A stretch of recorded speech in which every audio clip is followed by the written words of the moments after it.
नमस्कार दोस्तों, आप सभी का एक बार फिर से हमारे एक और नए टॉपिक में स्वागत है। दोस्तों, आज का हमारा टॉपिक रहेगा राजस्थान के लोक देवता बापूजी राठौड़। इनके जीवन काल के बारे में हम इस वीडियो में जानेंगे या इस टॉपिक में हम जानेंगे। तो दोस्तों, आप सब इस टॉपिक में अंत तक जरूर बनी रहिए और आज का ये टॉपिक हम शुरू करते हैं। दोस्तों, हमारा क्वेश्चन है जन्म। बापूजी राठौड़ का जन्म कब हुआ था? तो दोस्तों, बापूजी राठौड़ का जन्म 1239 ईस्वी में 13वीं शताब्दी में इनका जन्म हुआ था। तो आपको याद रखना है कि बापूजी राठौड़ का जन्म 1239 ईस्वी या 13वीं शताब्दी में हुआ था। दोस्तों, अगला है जन्म स्थान। बापूजी राठौड़ का जन्म स्थान कौन सा स्थान को माना जाता है? तो इनका जन्म स्थान कोलूमंड फलोदी को माना जाता है। तो दोस्तों, आपको याद रखना है कि बापूजी राठौड़ का जन्म स्थान कोलूमंड फलोदी है। दोस्तों, अगला है पिता। बापूजी राठौड़ जी के पिता का नाम क्या था? तो इनके पिता का नाम दादलजी राठौड़ माना जाता है। तो दोस्तों, आपको याद रखना है कि बापूजी राठौड़ के पिता का नाम दादलजी राठौड़ है। दोस्तों, अगला है माता। बापूजी राठौड़ की माता का क्या नाम था? तो बापूजी राठौड़ की माता का नाम कमला दे था। तो दोस्तों, आपको याद रखना है कि बापूजी राठौड़ की माता का नाम कमला दे था। दोस्तों, अगला है पत्नी। लोक देवता बापूजी राठौड़ की पत्नी का क्या नाम था? तो दोस्तों, आपको याद रखना है कि लोक देवता बापूजी राठौड़ की पत्नी का नाम पोलंदे था। तो दोस्तों, आपको याद रखना है कि इनकी पत्नी का नाम पोलंदे था। दोस्तों, अगला है फेरे। लोक देवता बापूजी राठौड़ ने फेरे कितने लिए थे? तो दोस्तों, आपको याद रखना है कि बापूजी राठौड़ ने 3.5 फेरे लिए थे। दोस्तों, अगला है प्रतिचिन्ह। लोक देवता बापूजी राठौड़ का प्रतिचिन्ह क्या है? तो लोक देवता बापूजी राठौड़ का प्रतिचिन्ह बालाधारी अवरोही है। तो दोस्तों, आपको याद रखना है कि इनका प्रतिचिन्ह बालाधारी अवरोही माना जाता है। दोस्तों, अगला है गुरु। लोक देवता बापूजी राठौड़ का गुरु का क्या नाम था? तो दोस्तों, आपको याद रखना है कि लोक देवता बापूजी राठौड़ के गुरु का नाम संवर्धन भारती था। तो दोस्तों, आपको याद रखना है कि संवर्धन भारती बापूजी राठौड़ के गुरु का नाम था। दोस्तों, अगला है अवतार। लोक देवता बापूजी राठौड़ को किसका अवतार माना जाता है? तो दोस्तों, आपको याद रखना है कि लोक देवता बापूजी राठौड़ को लक्ष्मण का अवतार माना जाता है। तो दोस्तों, मुख्य रूप से आपको याद रखना है कि बापूजी राठौड़ को लक्ष्मण का अवतार माना जाता है। दोस्तों, अगला है घोड़ी। लोक देवता बापूजी राठौड़ की घोड़ी का क्या नाम था? तो दोस्तों, आपको याद रखना है कि इनकी घोड़ी का नाम केसर कालमी घोड़ी था और केसर कालमी नामक घोड़ी को देवल चारनी जी की घोड़ी माना जाता है, जो इन्होंने बापूजी राठौड़ को प्रदान की थी।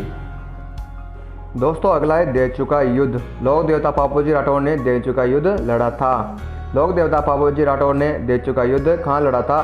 फलोदी में इन्होंने यह युद्ध लड़ा था। और कब लड़ा था? 1274 ईस्वी में बापूजी राठौड़ ने यह युद्ध लड़ा था। दोस्तों, अगला है कारण। लोक देवता बापूजी राठौड़ के द्वारा युद्ध करने का क्या कारण था? तो इनका कारण था देवराव खिचिक देवल चारनी की गायों को लेकर चला गया था, जिस कारण से लोक देवता बापूजी राठौड़ ने देवचू का युद्ध लड़ा था। दोस्तों, अगला है मध्य। लोक देवता बापूजी राठौड़ के किसके मध्य में युद्ध हुआ था? तो जिंदराव खिची के मध्य में बापूजी राठौड़ का युद्ध हुआ था और गायों की रक्षा करते हुए यह वीर गति को प्राप्त हो गए थे। तो दोस्तों, आपको याद रखना है कि लोक देवता बापूजी राठौड़ गायों की रक्षा करते हुए वीर गति को प्राप्त हो गए थे। दोस्तों, अगला है प्रमुख भक्त। लोक देवता बापूजी राठौड़ के प्रमुख भक्त कौन कौन सी जाति के लोग होते हैं?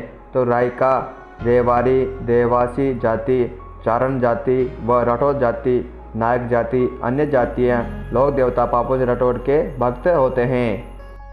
दोस्तों, अगला है प्रमुख नृत्य। लोक देवता बापूजी राठौड़ के जात्रीय लोग कौन सा नृत्य करते हैं? तो दोस्तों, आपको याद रखना है कि लोक देवता बापूजी राठौड़ के जात्रीय लोग बाले नृत्य प्रमुख रूप से किया करते हैं।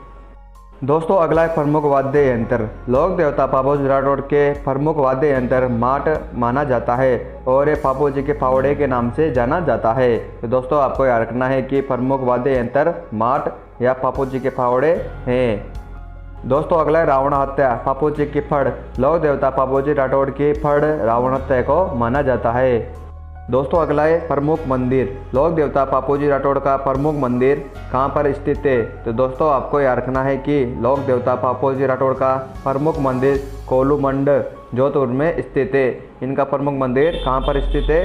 कोलूमंड जोधपुर में स्थित है। दोस्तों अगला है मेला। लोक देवता पापोजी राठौड़ का मेला कब पड़ता है? तो दोस्तों आपको याद रखना है कि लोक देवता पापोजी राठौड़ का मेला चैत्र अमावस्या को बढ़ता है। तो प्रमुख रूप से दोस्तों आपको याद रखना है कि लोक देवता पापोजी राठौड़ का मेला चैत्र अमावस्या को बढ़ता है। दोस्तों अगला है जीवन पर आधारित ग्रंथ। लोक देवता पापोजी राठौड़ का जीवन पर आधारित ग्रंथ पापू प्रकाश है। दोस्तों अगला है रचना। आयशा मोर्जो द्वारा लोक देवता पापोजी राठौड़ की रचना लिखी गई थी। दोस्तों अगला है उपनाम। लोक देवता पापोजी राठौड़ के अन्य उपनाम है। फले रक्षक देवता। लोक देवता पापोजी राठौड़ को फले रक्षक देवता के रूप में जाना जाता है। दोस्तों अगला है लोक देवता पापोजी राठौड़ को ऊँटों के देवता के रूप में भी जाना जाता है। दोस्तों अगला है गौरक्षक देवता। लोक देवता पापोजी राठौड़ को गौरक्षक देवता के रूप में भी जाना जाता है। मेहर मुसलमानों के पीर। दोस्तों लोक देवता पापोजी राठौड़ को मुसलमानों के पीर के नाम से भी जाना जाता है। तो दोस्तों आपको सभी ये याद रखना है। दोस्तों अगला है वाचना। लोक देवता पापोजी राठौड़ की वाचना नायक जाति के बोपे द्वारा की जाती है। तो दोस्तों आपको याद रखना है कि इनकी वाचना नायक जाति के बोपे द्वारा की जाती है। दोस्तों अगला है लोक देवता पापोजी राठौड़ के राज्य में सर्वप्रथम ऊँट लाने का श्रेय जाता है। तो दोस्तों आपको याद रखना है कि पापोजी राठौड़ द्वारा राजस्थान में सर्वप्रथम ऊँट लाया गया था। दोस्तों अगला है ऊँट बीमार होने पर लोक देवता पापोजी की पूजा की जाती है। तो दोस्तों आपको मुख्य रूप से याद रखना है कि ऊँट बीमार होने पर किन की पूजा की जाती है? तो दोस्तों पापोजी राठौड़ की पूजा की जाती है ऊँट बीमार होने पर। दोस्तों आप सभी को यह वीडियो कैसा लगा कमेंट करना ना भूलें।